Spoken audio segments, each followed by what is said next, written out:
Every time there's an election in America, the US politicians scream that they're being ripped off by the rest of the world. There's a trade imbalance. What does it really mean? And is Donald Trump right when he says that they've been raped and pillaged? Well, what's happened, of course, is that America imports, in other words, brings in more goods than it exports. In other words, goods are being produced by China, Vietnam, Indonesia, or other countries. They come into America. Okay, of course, America gains by cheaper goods by doing that, but it's lost its manufacturing base. So is tariffs the answer? Well, for me, it's a band-aid. In other words, it has some solution, but it doesn't really solve the problem. Reality is America has gained by having a dollar, which is the reserve currency of the world. People have in the past wanted dollars. So therefore, it's been cheaper for America to borrow because people wanted dollars. They trusted America. Right now, you're seeing they're not trusting America. So therefore, you've seen the dollar go down. It's no longer a safe haven.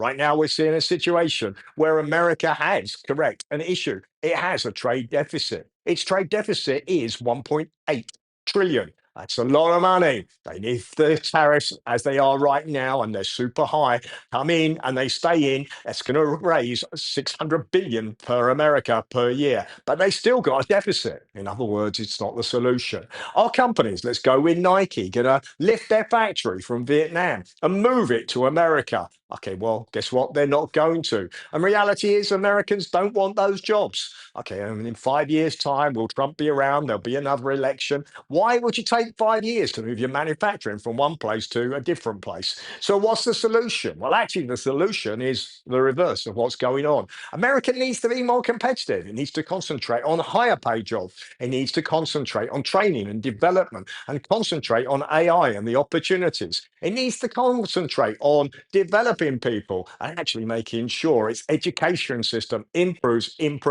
If they do that, that for me is the solution. But what do you think? Has America been ripped off, like they say, or are they actually complaining about something which in reality is actually their own fault? What's your opinion? Controversial, but leave a comment below.